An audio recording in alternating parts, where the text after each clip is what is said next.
Okay, George, what we're doing is we're doing a history project. And part of that history project is we're putting on a conference on the history of the Oneidas. And that'll include some of the interviews with the elders. And we've asked you to come and share some of the experiences that you've had over your lifetime. And we'll start out with asking, your name, when you were born, how old you are, where you were born, and then tell us about your parents and grandparents, if you can. Well, I can tell you when I was born.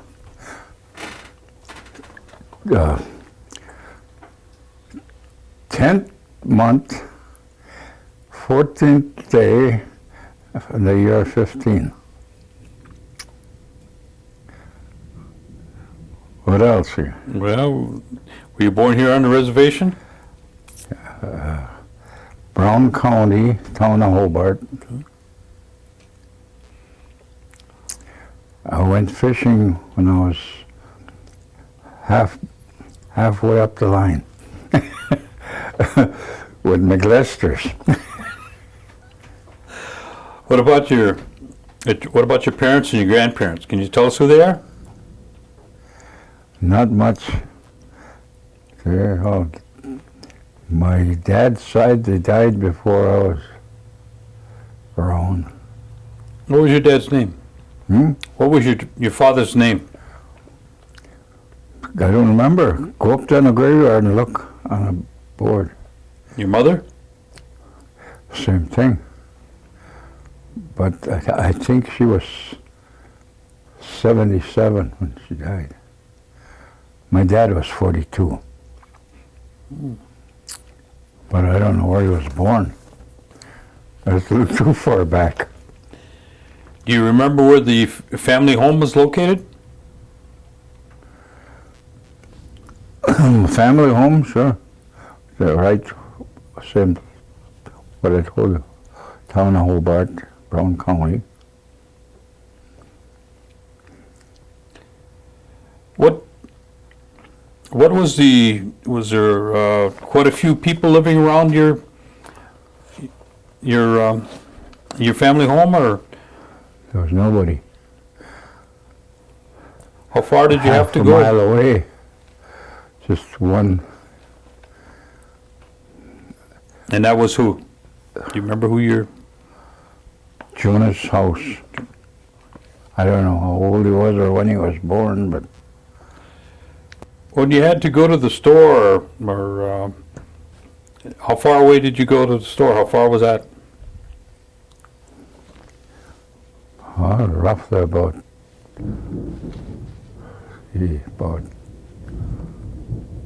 20 miles. No, not quite again. Maybe 16. What type of transportation did you have at the time? Horse and a buggy in the summer. In the wintertime was sleigh, cutter. Did your dad have a farm or animals? Yeah, we had a little farm. 25 acres, I guess. Do you have any cattle? About 7. How many was in your family? How many brothers and sisters do you have? 7. 4 girls and 3 boys. What about the at home? Did you have running water and electricity, or what did you have? Bucket and a hole in the ground. What did you use for light? Candles and lanterns, lamps, kerosene, operated by kerosene. What kind of heat did you have in your home? Mostly wood, a little coal. Who cut the wood? right here, most of it. My oldest sister and I used to cut the wood after schools when we did get there. Got home. So a lot of wood around your home? Oh yeah, lots of wood. Was there any other relation living with your family at the time, besides the children? Not all the time. We used to have relations come from different places and stay with us. But they had to live just like I did. Because us boys, we had to sleep in the barn then, the hay mow. The girls all took the inside. Well, how many rooms were in your house? Not too many. There's just a living room and a kitchen, dining room and pantry and everything all in one. There was no second. Was there an upstairs? Yeah, there was 2 big bedrooms up there.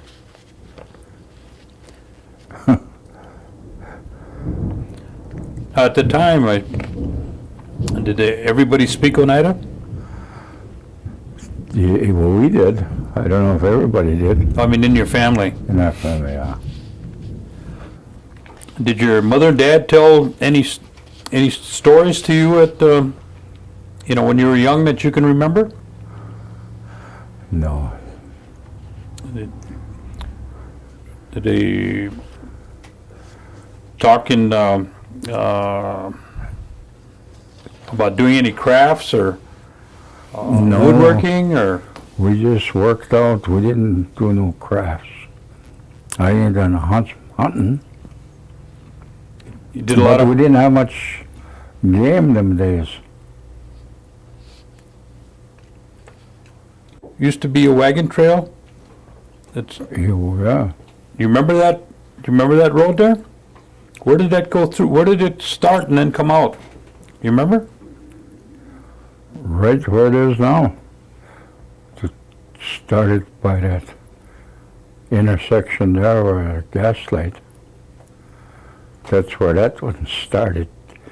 But there were some older ones that cut across toward the big hill, where the golf course is.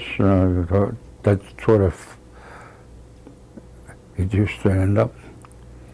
Those were horse and buggy Yeah. trail. Well, the cars used the old sand roads.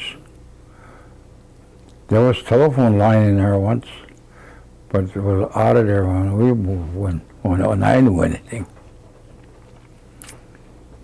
If you wanted to go the other way, which way did the road go at that time?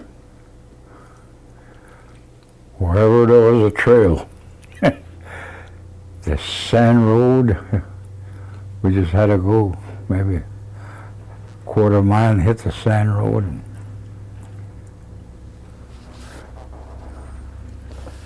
Then you could go anyway. There used to be a lot of different roads in there. What kind of work did your father do? Do you remember? Farming, His farm. worked for Larson Canning Company. That was a big outfit then. Did your mother work out? After he died, What kind of work did she do? housework.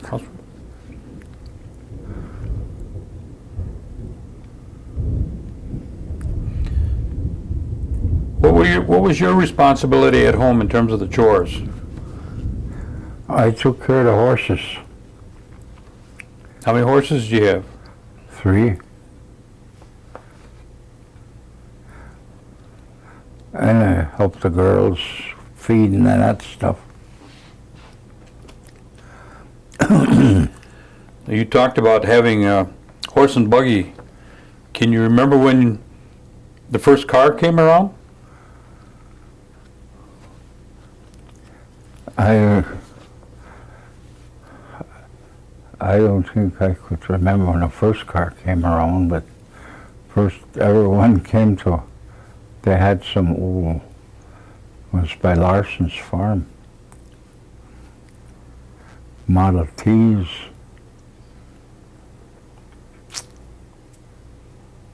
Do you remember your first car? Yeah, What did you have? Model T.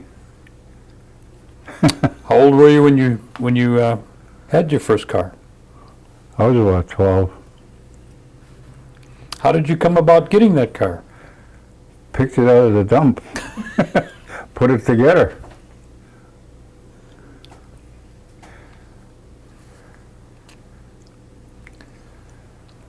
Were you the only one that had a car then, or were there quite a few at the time? Mostly me. Did you use that to go to school? No. Was that before or after you finished school? I finished before I started. Well, tell us about your school. What happened? Well, my dad died and I wouldn't go to school half time. I get there about 10, 11 o'clock in the morning. Because I had to take care of the animals and we didn't have no well. We had to haul the water or else run them down there and then put them back.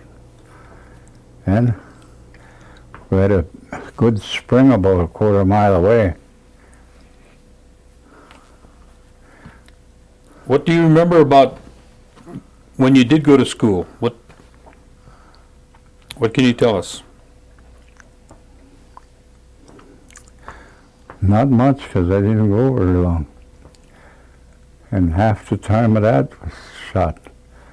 See, so after Fridays, I never went to school on Fridays. They used to have a pea winery there, Larson's. And every Friday I had to go haul the pea vines, just cured out. In the stack, and I gotta go haul that for the cattle. And Saturday I had off. I went to town. I used to have to take my mother to town with the horses and to take us all day to town and back. But we used to separate the milk and the cream. We just sold cream. That time they throw the skim milk away. But in the summertime then we used to have some pigs. Used to raise pigs for the winter. Salted. And salt pork all the time. What did you raise besides pigs? Did you put up salt pork? Did you do a lot of pickling? Yeah, we had a lot of blueberries in the woods that time. Mm-hmm. Used to pick about 40, 50 quarts of blueberries. The whole bunch of us kids. That's a lot of blueberries. Them little bitty ones. Ain't like what they sell these days. They were small. So yeah. And we raised strawberries. Not too much, so. Did you do a lot of canning? Quite a bit. Tomatoes and that stuff. And pickles. Well, if you had to go, a long way to go to the store, during the wintertime, you must have relied heavily on what you put up for the winter. Quite a bit. Because they used to put up sauerkraut and pickles by the barrel, not all by the can. You know how that is. Your mother must have had a pretty hard going then to raise all those children, and she must have worked pretty hard. Well, the girls were older than me, 3 of them. But The oldest one, she just went to 8th grade, and I think 7th grade only. But then she used to go with my mother and work. What would be a Christmas like at your house when you were a young boy? One boy. No, when you were a young boy. Oh.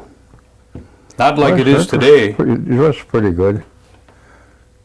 It ain't like today, but today is like a Christmas every day. But tell us what it would be like at Christmas time. Well, it's no different. Your food is about the same. Turkey, but we had to buy the turkey, but chickens we had. And the milk, butter, we always had that. We had to churn it with a churn, butter churn. Would there be a Christmas tree? Yeah. How would you decorate your tree? We had to buy them. Rob Elmer used to sell trees, you know. I don't know where he got them from. And a lot of times couldn't afford to, got some in town, but I couldn't afford to buy them.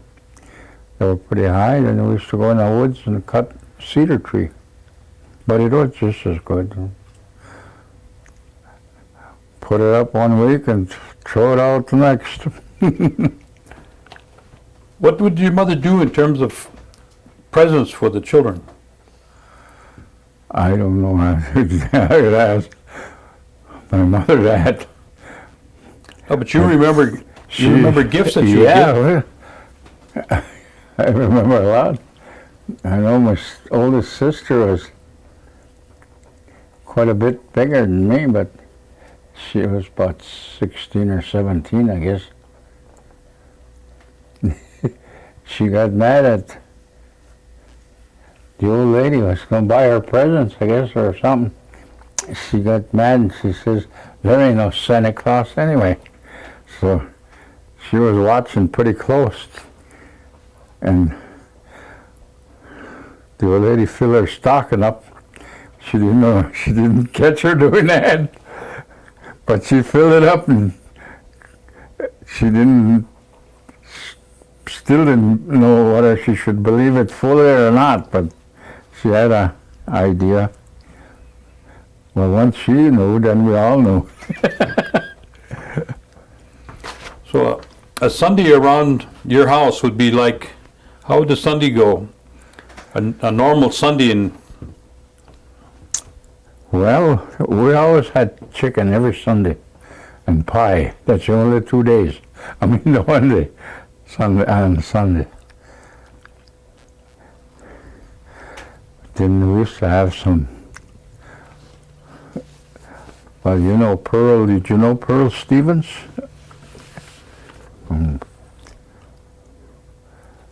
So they used to live on this side toward Green Bay from us. So they used to come along and we used to walk to church every Sunday. What money that my dad would give us for the church, we used to cut it down and buy candy bars at Larson's. At the kitchen used to sell candy bars, but they were only a nickel a piece that time.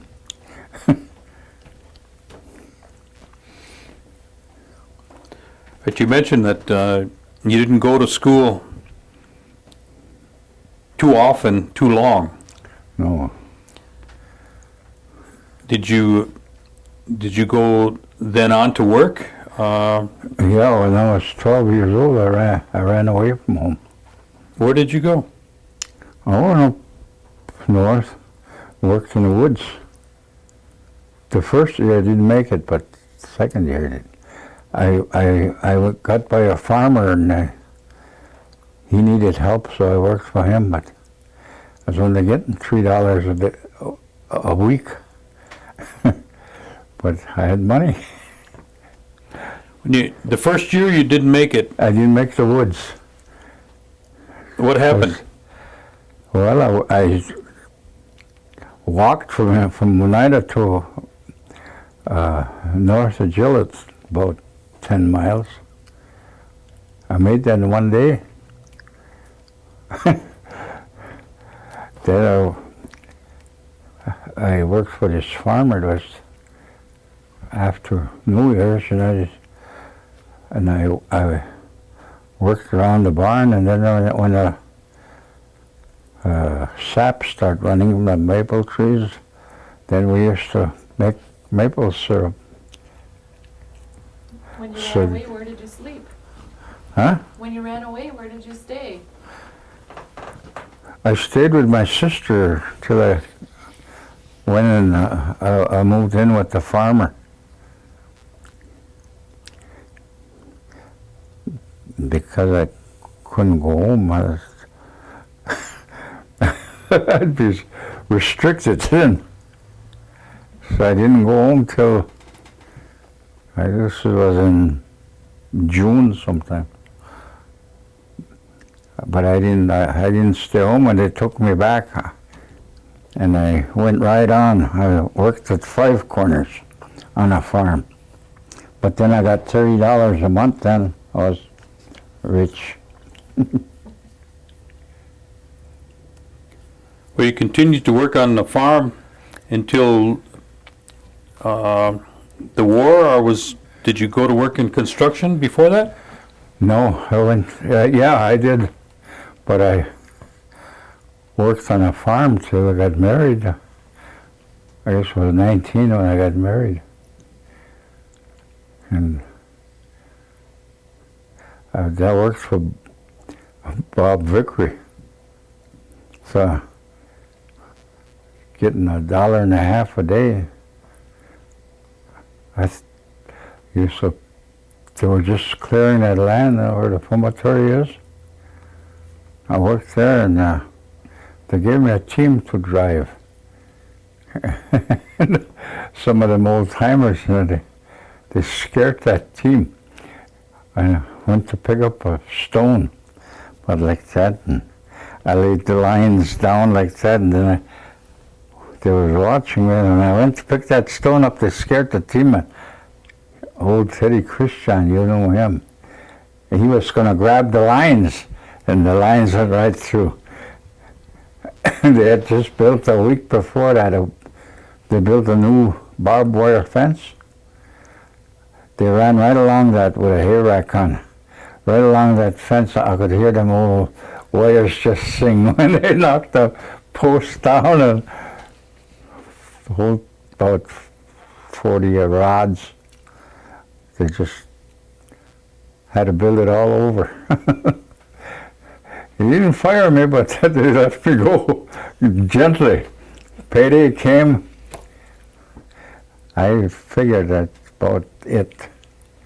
So they come with the checks, and he says, well, you were the last man hired, so you got to be the first one to go. We don't need so many guys no more. But it was on account of that team running away. There was a big show horses. They were pretty snappy. Then I waited till Monday morning. I went down Broadway, and I worked with a guy in the woods the winter before. I met him there, and I said, where are you guys working? He says, Manitowoc. I said, do they need any help? He says, I think they do. But boss lives right down over there, 2 blocks away. I went there, and so he says, can you get up early in the morning? I said, yeah. I can get up any time you want it. So he said, you'll be at the warehouse, and he told me where it was. I'll be there. So I was there and went with the truck to Manitowoc. I worked about 3 weeks Then come back to town. That was my beginning of the construction. There were different things, house moving, and they used to have a lot of smokestacks, iron ones. We used to raise them. So I got pretty good, I was pretty good anyway. Pretty good worker, and they needed a steeplejack. And I told that one young guy that we had to take the day off because I couldn't get a steeplejack. I said, what the hell is that? Somebody to go up there about 80 feet. Oh, so I can do that. What the heck? I ain't onto that.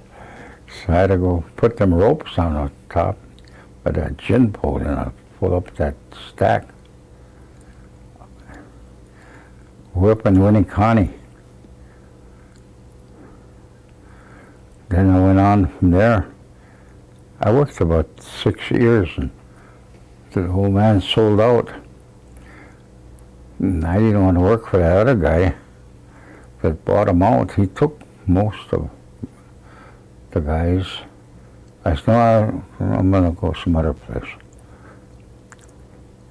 So I went to work for George Hogarth Construction.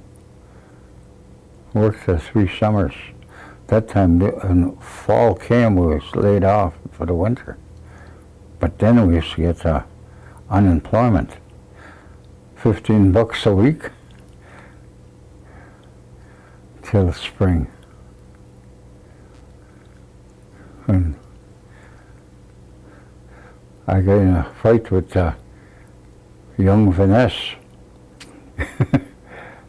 So when I got through with him, then that was at the old tavern, you know, the Gaslight is. And old Joe used to work for Vanessa's, you know.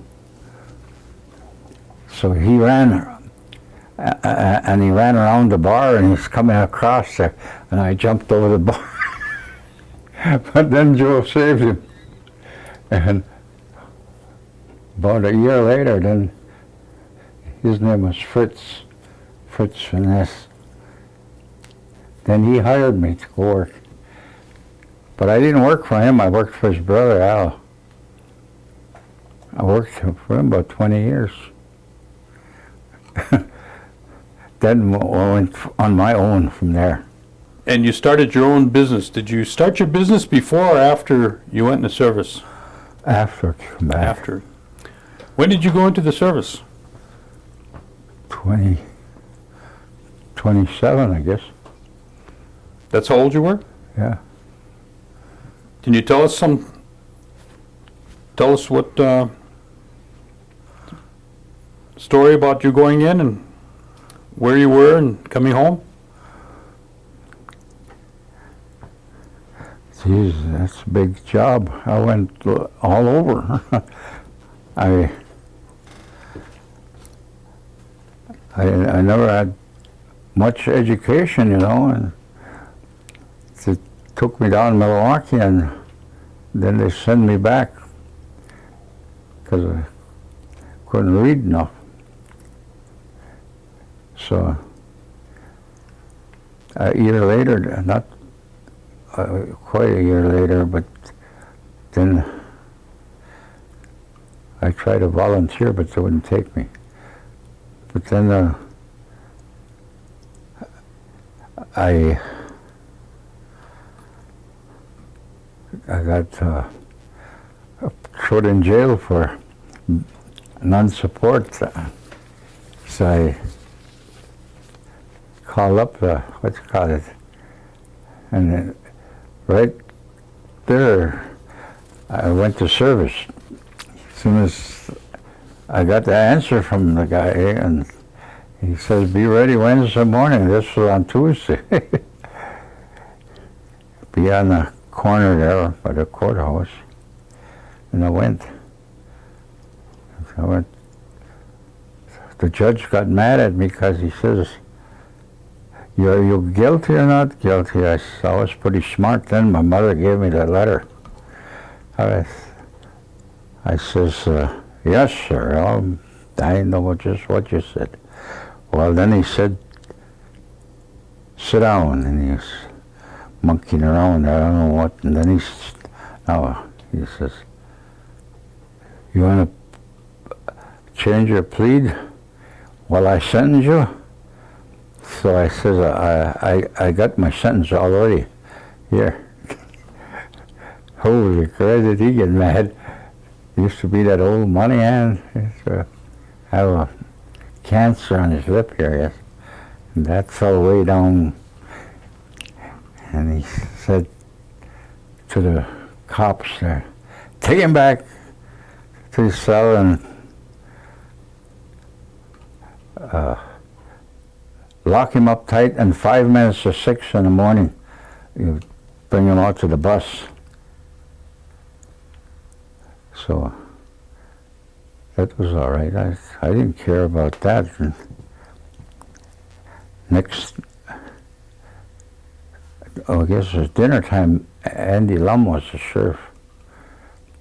So Andy came over and he says, can you stay out of Brown County for overnight? Yeah, sure I can.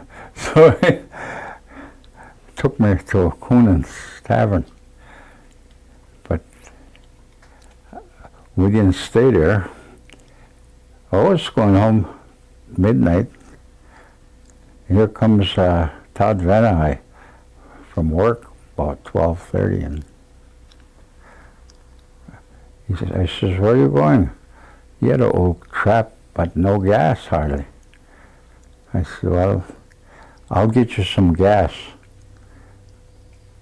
We'll take a ride to town. The taverns stay open all night. They used to. When I left. So we went and got old Bob Appleton. He gave me 5 gallons of gas. So we went to town on the Cedar Creek Road. And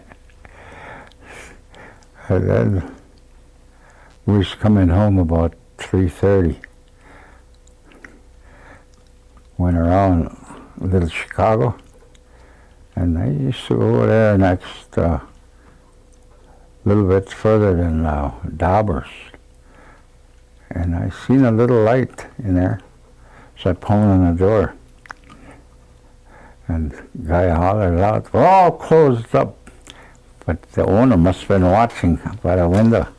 And I went by there, hey, he says, house, are you, is that you? I said, yes. So he says, in a low voice, he says, I'm going to open the door. He said, you guys sneak in. So we ended up there 6 o'clock at Oneida, 6 o'clock back. So we stayed till I knew we had to get there. Old broker was there to give me a ride to town. So I went to Milwaukee. Just made it. I slept in a camp that next night,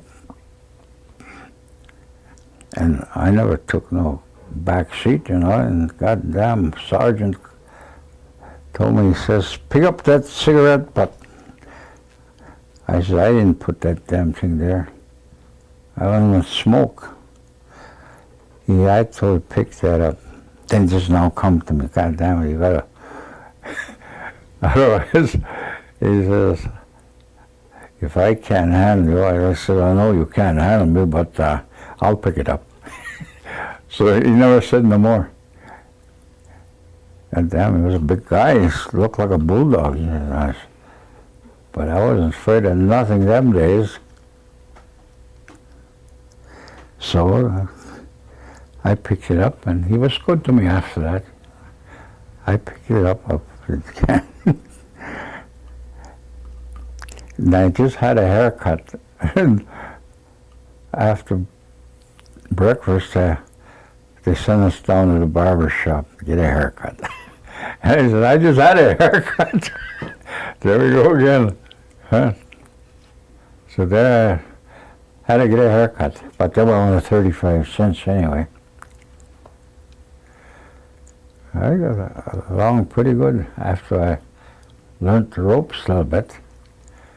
You have to be, you can't talk back.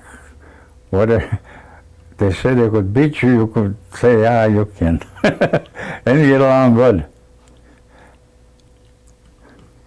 So I got along good with them. I didn't get much extra duty. Boy, some of them guys used to get. Where did they send you overseas? Well, I went right through the States first, 1 year, just here and there. I was in California, 2 places, south, and from LA is where we started from. Then we went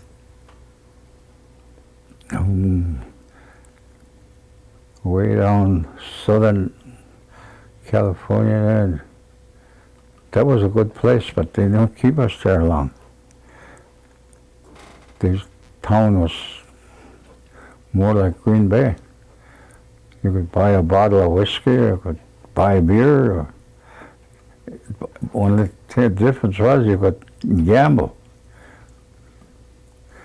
In any tavern there you can gamble. You buy chips and no money till you quit and get out. But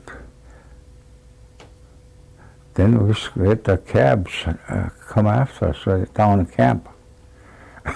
We never had that. We'd have to wait for the bus, and sometimes they got overloaded. You couldn't get back to the camp.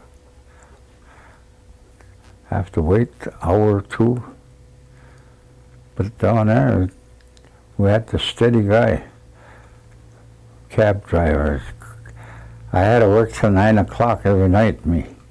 I was a barber, company barber, and my partner was a tailor. We each had one of them little 5-man tents. So we had to work till 9 o'clock every night. The taxi would be right there at 9 o'clock. We'd jump in there and be gone all night.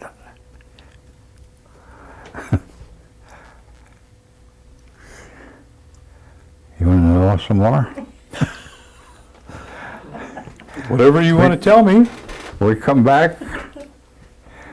We got all our stuff ready.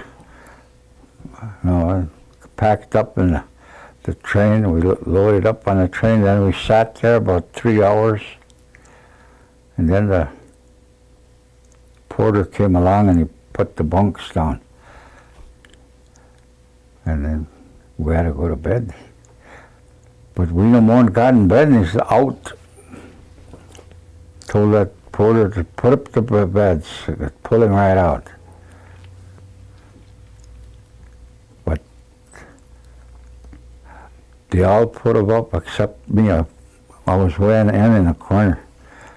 So I told that I was a big nigger.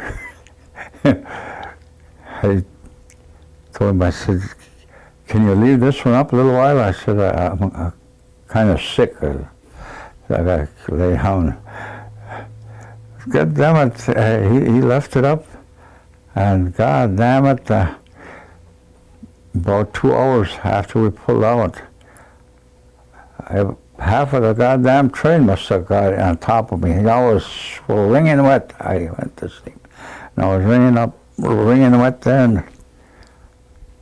So I had to crawl out from them guys. They just piled in that bed. And by morning, we were in Alabama. And nobody ever got any sleep. I woke up when they woke me up. They were all on top of me. You didn't get any further than Alabama, and then you came home? No. Where'd you go from Alabama? Well, we got some furloughs. I was home a couple of days. And then I went back there and they needed a truck driver.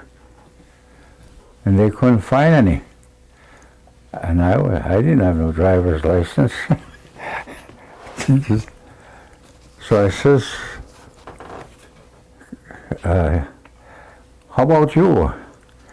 I says, I don't want to drive because they got a lot of stuff they pull, you know. And you say you're a truck driver, they might give you a wheelbarrow.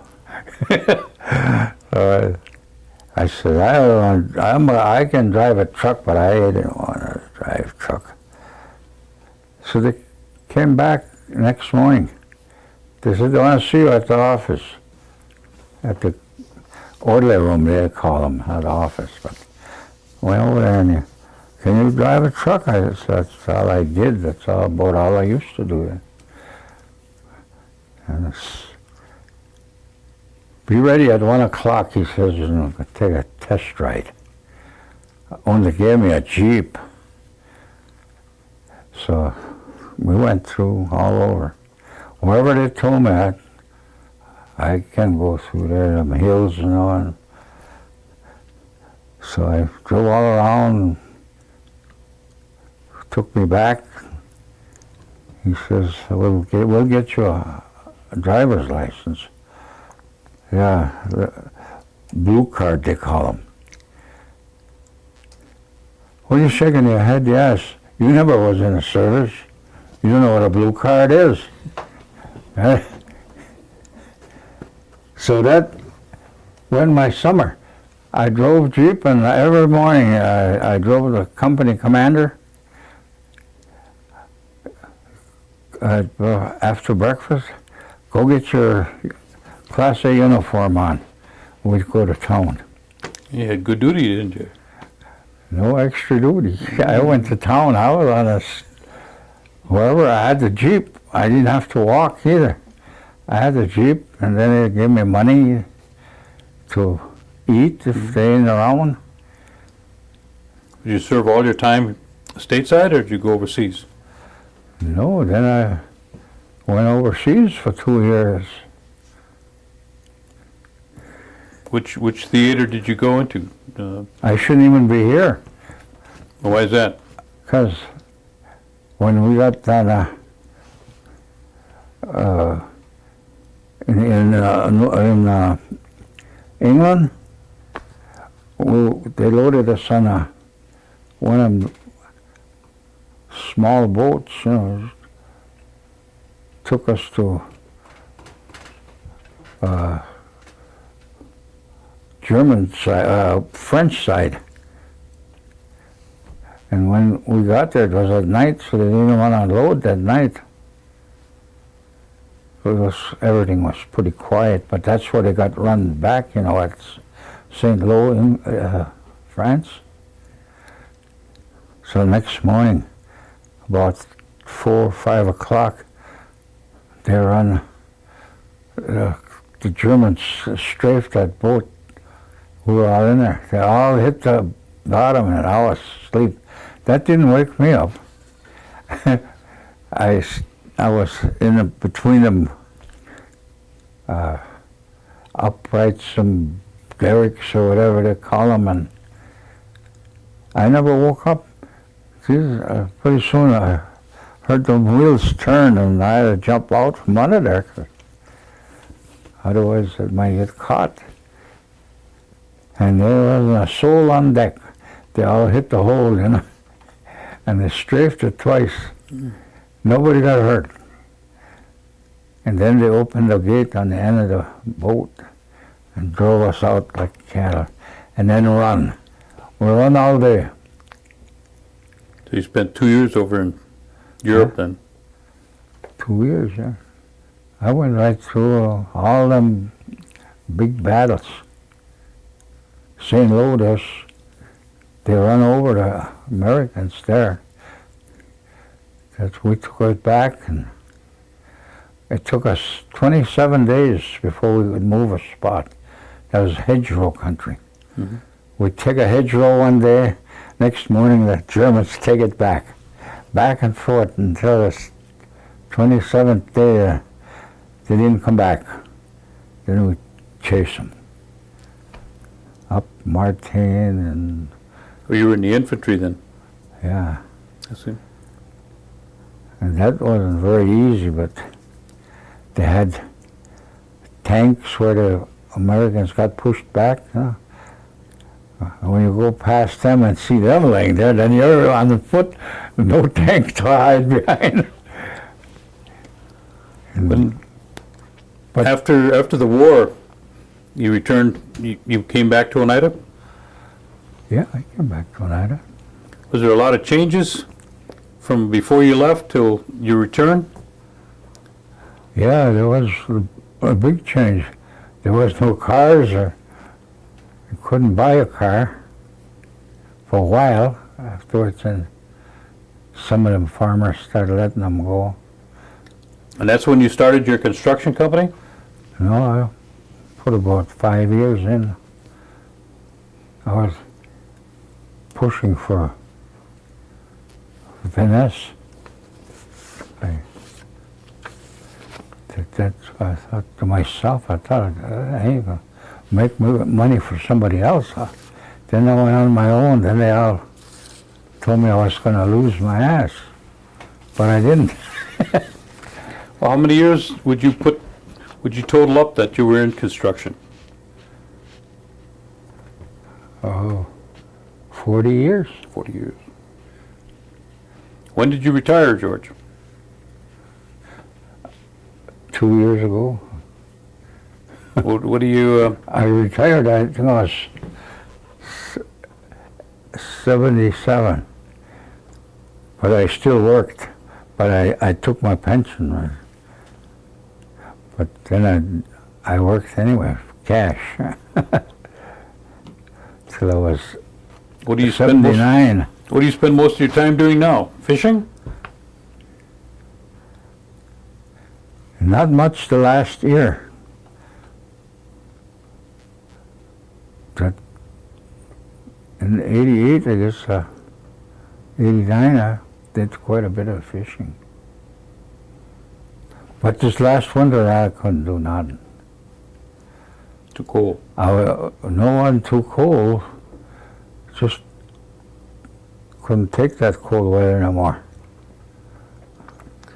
Well, if you had to look back and you were going to be telling your grandchildren or maybe some of the other people that in the future of Oneida, what kind of advice would you give the youth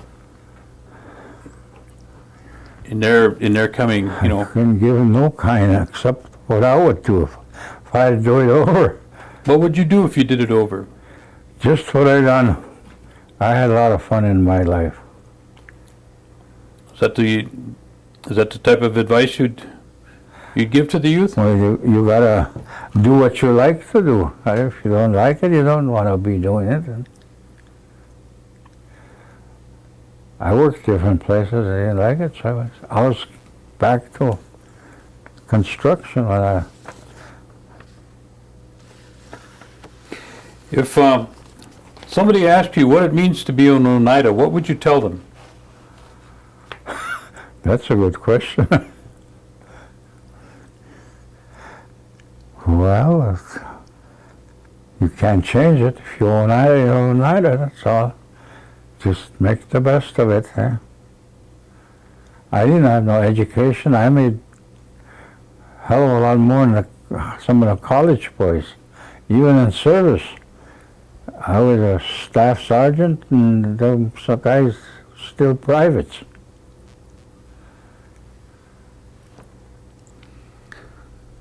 Is there anything else you want to share with us, George?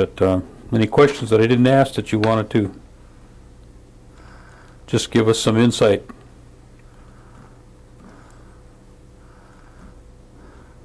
Well, I don't know. What? That's all I died there. Just do what 81 years old. Just do what you enjoy doing, right? Yeah. Okay. Now, if I could work, I'd still go and do some work. Well, I got a job for you. Huh? I got a job for you. Yeah. Yeah, but I got to get paid first. Well, George, we want to thank you